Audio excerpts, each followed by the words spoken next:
BX1+. Le face-à-face. Pour l'instant, on va s'intéresser à la semaine de la mobilité qui débute aujourd'hui. On aura l'occasion de vous en parler évidemment tout au long de la semaine sur BX1. On va s'intéresser dans ce débat à un thème très spécifique, c'est ce qu'on appelle... ce que les savants appellent l'intermodalité. Ça veut dire quand on enchaîne un moyen de transport avec un autre, comment est-ce que ça marche, comment est-ce qu'on peut l'améliorer. On va en discuter avec Françoise Ledune, qui est la porte-parole de la STIB, avec Jérôme Blanchevoix, qui est le directeur de Vilo et de JC Deco à Bruxelles, et avec Vincent Carton, qui est urbaniste et qui s'intéresse notamment en tant qu'urbanisme à toute cette problématique de la mobilité. On va d'abord peut-être faire un petit rappel. Vanessa Lhuillier, est-ce qu'on peut savoir aujourd'hui comment le Bruxellois se déplace ? Oui, alors pour les déplacements intra-bruxellois, 37% se font à pied, 5% en vélo, 28% en métro et 30% en voiture. Alors ça, c'est selon le dernier baromètre de la mobilité qui date de 2019. Depuis le déconfinement, la part modale du vélo, vous le savez, a augmenté de 64% en un an. Donc on atteint aujourd'hui à peu près 10% pour l'utilisation du vélo. Les transports en commun, par contre, sont les grands perdants avec une diminution de près d'un tiers de voyages en 2020. Alors par contre, pour les trajets des nafteurs, qui représentent près de 50% des travailleurs à Bruxelles, la voiture reste le mode de transport privilégié avec 55% pour les Flamands et 71% pour les Wallons. Les autres prennent principalement le train. Et si on regarde par Bruxellois, eh bien nous utilisons notre voiture pour un trajet sur deux, nos pieds pour un quart de nos déplacements, 21% en STIB et 4% de nos trajets se font à vélo. En fait, le mode de transport va dépendre de l'heure, des personnes qui nous accompagnent et surtout du but du déplacement, si c'est pour vos loisirs, conduire vos enfants à l'école ou vous rendre au travail. Alors, on va parler de la manière dont on peut combiner ces différents modes de transport au sein d'une même journée, voire au sein d'un seul et même voyage. On va poser peut-être cette première question à vous, Françoise Ledune, porte-parole de la STIB. Les transports à Bruxelles, c'est un gros gâteau, vous essayez d'avoir la plus grosse part de marché. Est-ce que ça veut dire que votre collègue, là, Jérôme Blanchevoix, dans ce débat, pour Vilo, c'est un concurrent? Même chose pour ceux qui proposent des trottinettes, même chose pour ceux qui vendent des vélos ou des vélos électriques, par exemple? Ou est-ce que c'est pas de la concurrence et vous pouvez vous parler et essayer de conjuguer vos efforts? Ah non, on se parle et on conjugue nos efforts depuis de nombreuses années d'ailleurs, puisque la multimodalité et la combinaison des modes de transport doux est un atout incontestable pour l'utilisation du transport public. Puisqu'on sait que l'avantage de la voiture, c'est qu'elle fait du porte-à-porte, enfin plus ou moins, parce qu'il faut quand même se garer, tandis que le transport public, il a des trajets qui sont configurés pour le plus grand nombre. Et ces derniers kilomètres, ces derniers mètres, eh bien, la mobilité douce, le vélo, les trottinettes, la marche sont des atouts. Et en combinant tout ça, on a un service qui est plus sur mesure pour le transport public. Ouais, pour être très concret, Françoise Ledune, on donnera des exemples concrets tout à l'heure, mais pour être très concret, ça veut dire que quand vous décidez d'installer un arrêt de tram ou un arrêt de bus quelque part, vous pouvez avoir des discussions avec d'autres opérateurs, par exemple, de mobilité douce ? On va prendre l'exemple de Vilo. Donc Vilo est installé à proximité, pas uniquement, mais en tout cas en grande majorité à proximité de nos arrêts ou de nos stations principales. Effectivement, pour qu'il y ait cette combinaison qui est possible entre le vélo partagé et le transport public. Ouais, Jérôme Blanchevoix, vous confirmez ça? Pour vous, être à proximité d'un arrêt STIB, c'est un atout pour qu'une station fonctionne. A contrario, ça veut dire qu'une station qui se retrouve en pleine nature, loin des autres modes de transport, elle a une chance de ne pas remplir ses objectifs? En tout cas, il est clair que Vilo, c'est un complément de transport et on a tout intérêt à être à proximité de nos transports qui sont opérés par la STIB. Petite information, 50% de nos abonnés au système Vilo utilisent la carte mobile qui a été émise par la STIB pour accéder au système. Donc il y a vraiment une intégration qu'on essaie de faire au maximum, qu'on pourra certainement pousser encore plus, mais ça prouve que ce n'est pas deux modes de transport qui s'opposent, mais qui sont bien complémentaires l'un de l'autre. Quant aux stations perdues dans la nature, on évite de faire ça, on essaie de les mettre en tout cas à des endroits où elles sont pertinentes et où un contrôle social aussi peut s'opérer sur elles. Ouais, un contrôle social, ça veut dire qu'il faut qu'on s'assure qu'on ne dégrade pas vos vélos, j'ai bien compris. Tout à fait, exactement. Ouais. Je vais donner la parole pour prendre un petit peu de recul et avoir peut-être un regard neutre à Vincent Carton. Est-ce que ça marche vraiment, cette intermodalité que viennent de nous vendre Françoise Ledune et Jérôme Blanchevoix, ou est-ce qu'on a des progrès à faire en région bruxelloise ? Ben écoutez, on a toujours des progrès à faire, ça c'est évident. Il y a l'intégration entre les modes actifs. On ne dit plus les modes lents maintenant, puisque la vitesse est un phénomène culturel valorisé. Disons les modes actifs, en particulier le vélo à assistance électrique éventuellement. Il y a également une très intéressante intégration et qui peut encore faire pas mal de progrès entre les différentes sociétés de transport public, chemin de fer, Tech et de Lane, tant au niveau de l'information des voyageurs, de l'organisation des correspondances, les titres de transport, là ça a bien évolué. La tarification, c'est un sujet plus sensible, mais la facilité pour l'usager de passer d'un mode actif à un mode de transport en commun, quel qu'il soit, selon sa proximité, elle sera d'autant plus grande que tous ces modes seront coordonnés. Je pense qu'on est sur la voie, mais ça fait tout de même de nombreuses années qu'on y travaille et on n'a pas encore abouti. Ouais. Quand vous dites l'intégration des différents modes actifs et notamment l'intégration tarifaire, l'intégration du titre de transport, est-ce qu'on peut aller plus loin ? Est-ce que demain, il faut qu'avec une seule et même application, je sois en mesure de prendre la STIB, la SNCB de Lane, etc., mais aussi peut-être les vélos, les trottinettes, voire d'autres choses qui pourraient encore arriver dans les années ou les décennies qui viennent. Est-ce que c'est possible ? C'est certainement techniquement possible et je pense qu'on est sur cette voie-là du côté de la STIB, qui est un acteur essentiel dans cette intégration. Et donc là, effectivement, il y aurait une plus grande facilité. Il y a le problème néanmoins de la fracture numérique. Voilà, tout le monde n'a pas un smartphone, donc avec un vieux Nokia, ça va être un petit peu difficile et on ne va pas se promener avec un ordinateur en rue. Donc c'est un progrès et on avance dans cette voie-là et ça va satisfaire de très nombreuses personnes qui se déplacent. Ouais. Françoise Ledune, vous confirmez qu'on a beaucoup pris, on connaît Brupass ou Brupass XL qui sont des billets combinés, notamment avec la SNCB. Il y a encore des choses que vous devez négocier ou pour l'instant ça marche bien ? Alors, Brupass et Brupass XL ont été lancés il y a maintenant un bon 6 mois, c'était en février de l'année dernière, ça fonctionne plutôt bien. Et donc, on évolue évidemment dans l'offre que nous proposons intégrée. Donc, on réfléchit aussi à de nouvelles formules qui puissent intégrer plus de monde dans cette offre combinée. Et puis, on parle d'une application MaaS qu'on appelle Move Brussels, qui est en test pour le moment et qui sera disponible pour le grand public dans un an, donc à la semaine de la mobilité de l'année prochaine. Ouais. Et cette application, elle vise justement à intégrer ces différents modes de transport, qu'ils soient la trottinette, le vélo, Billy Bike et autres, dans cette application pour que finalement ce soit plus facile et plus visible pour l'utilisateur qui pourra réserver, qui pourra planifier son itinéraire et payer avec une seule application. Ouais, on va y revenir dans un instant sur cette expérience MaaS, parce que je pense bien qu'il y aura une expérience qu'on pourra vivre pendant cette semaine de la mobilité. Jérôme Blanchevoix, j'ai envie de vous poser la question suivante. Les vélos, Vilo, ça marche à Bruxelles, mais on sait que par exemple ça marche mieux à Paris.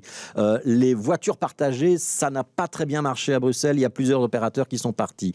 Les trottinettes partagées, il y a beaucoup de mouvements dans ce secteur-là. Est-ce que le Bruxellois est partageur ou est-ce qu'il n'a pas envie de partager ? Et par exemple, Vilo c'est bien, mais moi si j'ai un vélo à moi, je préfère prendre mon vélo à moi que Vilo. Ça veut dire que vous partez avec une petite longueur de retard. Comment est-ce que vous faites pour corriger ça ?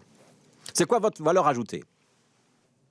Je pense que notre valeur ajoutée, tout d'abord, ça a été, mais c'est il y a longtemps maintenant, ça a été de rappeler que le vélo était un mode de transport simple, pratique, utile et qui pouvait être très facile d'accès.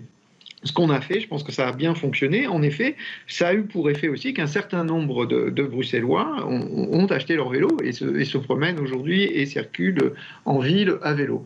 Ensuite, je crois que quand on compare des villes, elles ne sont pas dans les mêmes situations. Si vous comparez par exemple Paris à Bruxelles, il y a une véritable saturation à Paris des modes de transport, ce qui fait que tout nouveau mode de transport que vous ajoutez va immédiatement rencontrer un immense succès.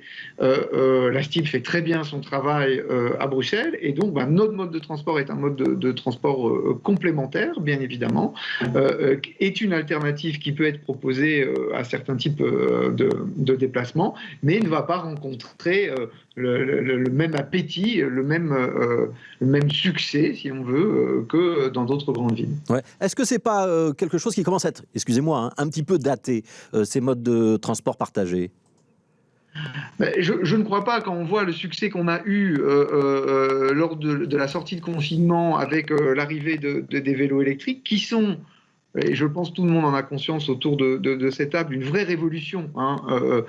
C'est une vraie facilité supplémentaire qu'on a de se déplacer à vélo. Je ne crois pas. Je crois qu'on a encore cette révolution électrique à faire. On vient de lancer aussi notre application l'année dernière, donc avec une facilité d'accès au système. On a une mue qui est en cours, mais je crois qu'on a encore un bel avenir devant nous. Ouais, les vélos électriques, vous les avez retirés à un moment, ils sont revenus ? Ils vont revenir. Ils ne sont pas encore revenus parce qu'on a eu des petits problèmes, pas avec les vélos, mais avec les batteries qui se chargent à la maison. On a identifié un problème de sécurité. Et ben, vous vous doutez bien qu'on n'a pas pris de risque par rapport à cela. Et donc, on a retiré les batteries. On va bientôt les redistribuer. Alors, Françoise Ledune Si je peux me permettre, allez-y. je vais juste me permettre pour le vélo partagé, vous demandiez quelle est la plus-value du vélo partagé. Alors, évidemment qu'il y a des gens qui achètent leur propre vélo, qui préfèrent l'acheter, mais il y a aussi des personnes qui ne peuvent pas acquérir leur propre vélo parce qu'elles n'ont pas la possibilité de le stocker dans leur logement. Imaginez, vous habitez au 4e étage d'un appartement sans ascenseur, c'est compliqué. Et alors là, vous avez plus facilement recours à un vélo partagé. Voilà, et ça évite aussi de devoir monter avec son vélo dans le métro si on a envie de monter, si je peux vous donner un argument. Françoise Ledune. Vincent Carton, vous croyez-vous à ce mode partagé ou ça a ses limites ? Je crois qu'on va vers le mode partagé et je pense que les réductions de stationnement automobile, de réduction d'espace pour l'automobile fait que, par exemple, Cambio et les autres sociétés de voitures partagées vont se développer. La sécurisation des parkings vélos est, comme Madame Ledune vient de le rappeler, est quelque chose d'essentiel au domicile, mais également à destination. Et donc là, il y a aussi tout un travail qui est en développement. Et je pense qu'on ne l'a pas encore cité, mais le 30 km/h en vigueur à Bruxelles est un élément très important pour favoriser les modes actifs parce que ça sécurise les usagers. Il est important que les usagers les plus vulnérables se trouvent face à des véhicules roulant moins vite. Et donc là, il y a des progrès. Et donc je pense que tant le partage des véhicules de tout type que les modes actifs sont en développement. Ça, c'est évident. J'ai fait une petite recherche pour la parenthèse à l'occasion des 150 ans des tramways sur la littérature et j'ai découvert de nombreux textes où, pendant 150 ans, la voiture a fait la guérilla au tramway. Et donc, voilà, je crois que maintenant, on est dans une autre situation où la cohabitation est peut-être davantage assurée. Alors, Françoise Ledune y a fait référence, on est à l'heure du digital, on a presque tous un outil de ce genre-là dans la poche qui peut nous servir à acheter des tickets, à être le ticket, à planifier notre déplacement avec l'application de son choix pour savoir comment on va pouvoir aller rapidement d'un point A à un point B. On va essayer d'intégrer tout ça. C'est ça qui est en train de se passer, Vanessa Lullier ? Oui, tout à fait, parce que c'est vrai que pour l'instant, à part Google qui vous propose quand même un trajet et quelques options, il vous propose également plutôt après des options commerciales avec Uber, par exemple, ou avec Lime. Là, la région bruxelloise, elle travaille depuis plus d'1 an sur la création d'une application qui reprendrait donc tous les modes de transport que vous pouvez utiliser dans la capitale. Alors, MAS pour Mobility as a Service, c'est le nom de code. Alors, pour le grand public, ça sera Move Bruxelles, a priori. Donc, le projet pilote, il a été piloté et conçu par la STIB. Alors concrètement, l'utilisateur doit rentrer son lieu de destination et ensuite l'application vous propose le train, le bus, le métro, le tram ou la trottinette, le vélo ou la marche. Ensuite, vous pouvez voir les horaires des transports, la présence d'une trottinette ou d'un vélo ou d'une voiture partagée à proximité, la réserver, ou alors, si vous décidez de prendre les transports en commun, eh bien, d'acheter directement votre billet. Alors, c'est une sorte de tout-en-un qui sera testé à partir de ce dimanche à la station Albert à Forêt. Et donc, comme l'a dit Françoise Ledune, elle devrait être disponible pour le grand public et au téléchargement à partir de septembre 2022. J'ai vu Françoise Ledune faire nom de la tête. C'est pas à Forêt, c'est pas à Albert et c'est pas ce dimanche.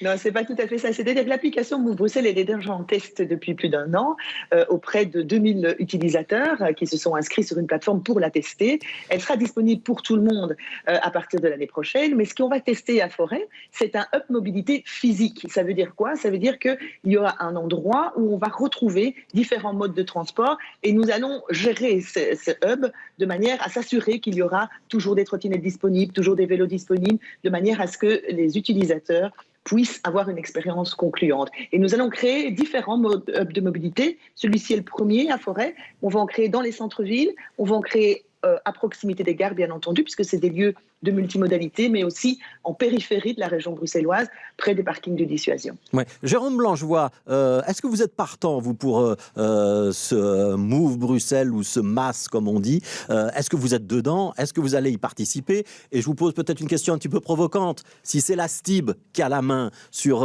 cette fameuse application qui va nous permettre de planifier notre voyage, de réserver notre voyage et de payer, ça fait vos affaires? Vous avez un accord commercial ou ça va être compliqué de partager les royalties de cette petite application? C'est toujours compliqué de partager des royalties, mais on trouvera très certainement un accord. Et bien évidemment, on est très intéressé à participer à ce projet. D'ailleurs, on participe à la phase de test. Ce sont des coûts de développement qui sont importants. Il y a plusieurs acteurs aussi qui veulent développer leur propre application MAS. Et donc aujourd'hui, ce qu'on manque peut-être, c'est une sorte de standard de communication entre tous ces acteurs de la mobilité pour permettre le déploiement le plus simplement possible et à moindre coût de tout ça. Vous avez intérêt à vous unir, vous, les différents modes de transport, et à arriver sur le marché avec une seule et même application pour tout le monde? Pour moi, il faut être simple. Évidemment, on a tous intérêt. Pour moi, c'est vraiment très clair. On parle du billet unique et de la carte mobile qui permet d'accéder, de l'abonnement qui permet d'accéder à tous les modes de transport. Je pense qu'il faut aller vers ça. Il faut rendre la vie des usagers simple pour qu'ils aillent encore plus facilement vers ces modes de mobilité. Ouais. Vincent Carton, je vous pose la même question parce qu'elle n'est pas innocente, cette question. Quand on voit ce qui s'est passé entre les taxis bruxellois et Uber, la question de savoir vers quelle plateforme ou vers quel site les utilisateurs se dirigent spontanément, et ça c'est une question de marketing et de notoriété, elle est quand même extrêmement importante dans le transport de demain. Oui, mais je pense que là, à Bruxelles, la STIB est l'acteur dominant et je pense que assez normal que c'est elle qui gère la plateforme vers laquelle se raccrocheront les différents utilisateurs. Reste à voir jusqu'à quel moment Uber pourra continuer à exercer dans les conditions actuelles, puisqu'il y a certains jugements qui... donc ça, c'est le plan taxi. Donc ça, c'est un dossier un petit peu parallèle, ouais. Moi, je voulais juste intervenir parce que la question nous concernait. Donc, on est effectivement, au niveau de la STIB, on est dominant pas parce qu'on veut dominer, mais on est dominant parce qu'on est celui qui transportons le plus de gens par jour, qui effectuent le plus de déplacements par jour. On a dit qu'on était le grand perdant de la crise sanitaire. N'empêche qu'on a encore 800 000 voyageurs par jour qui sont transportés rien qu'avec la STIB, ce que, bien sûr, le vélo, la marche et les autres sont complémentaires, bien entendu, mais autant de gens en même temps en une journée, il n'y a que la STIB qui le fait aujourd'hui à Bruxelles et qui peut le faire à une tarification aussi qui est très démocratique, qui permet d'avoir l'accès à tout le monde et qui permet aussi d'avoir l'accès physique à tout le monde. Il y a des gens qui ne peuvent pas utiliser un mode actif pour différentes raisons. Et donc, cette colonne vertébrale que représente le transport public, c'est un atout pour la région de Bruxelles-Capitale. Et ce n'est pas un atout commercial, c'est un atout de service public. Et c'est pour ça qu'il est important qu'autour de cette colonne vertébrale de service public s'inscrivent d'autres types de mobilité plus individuelles. Ouais. Dernière question pour vous, Vincent Carton. On vient de parler de l'intermodalité, mais on est quand même un peu resté à l'intérieur du territoire bruxellois avec un usage pour les Bruxellois. Si on ne résout pas le problème des nafteurs, de ceux qui rentrent dans Bruxelles tous les jours pour travailler, dans le meilleur des cas par la SNCB, mais dans beaucoup de cas aussi par la voiture, on n'aura rien résolu?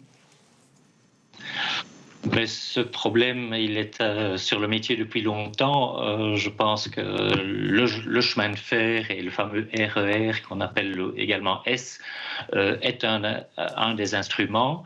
Personnellement, je ne crois pas du tout aux parkings de dissuasion qui seront à la fois chers et quantitativement assez infinitésimaux, assez peu présents. Par contre, le développement du ferroviaire, du RER, mais également du REB. On a eu l'occasion d'en discuter lors d'un précédent débat, c'est-à-dire d'un service intra-bruxellois complémentaire à tous les autres services.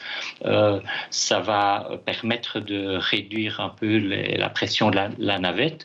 Il y a la question également de la taxation kilométrique de la fiscalité. Ça, je veux pas briser vos rêves, mais j'ai l'impression qu'il faut attendre un petit peu sur chacun de ces dossiers. Ce n'est pas pour demain, mais disons que je pense que ça fait partie de l'arsenal des solutions qui doivent continuer à être étudiées et négociées avec les autres régions, parce que le problème de la navette est effectivement un problème qui pèse beaucoup sur Bruxelles, avec plus de 300 000 personnes qui rentrent tous les jours, même si le télétravail a un petit peu relativisé les chiffres. Voilà, merci à tous les trois pour ce débat. Et donc, on a entendu quand même la bonne intention et la bonne nouvelle de l'intégration de plus en plus poussée de nos différents modes de transport, y compris dans la planification, l'achat des billets, la réservation des vélos ou trottinettes partagées. C'est donc peut-être pour demain, allez, presque après-demain en tout cas. Mais en tout cas, ça va arriver vite. Merci beaucoup Françoise Ledune pour la STIB. Merci Jérôme Blanchevoix pour Vilo et JC Deco. Et merci Vincent Carton qui est urbaniste. Merci d'avoir participé à ce débat. On tourne une petite page de pub.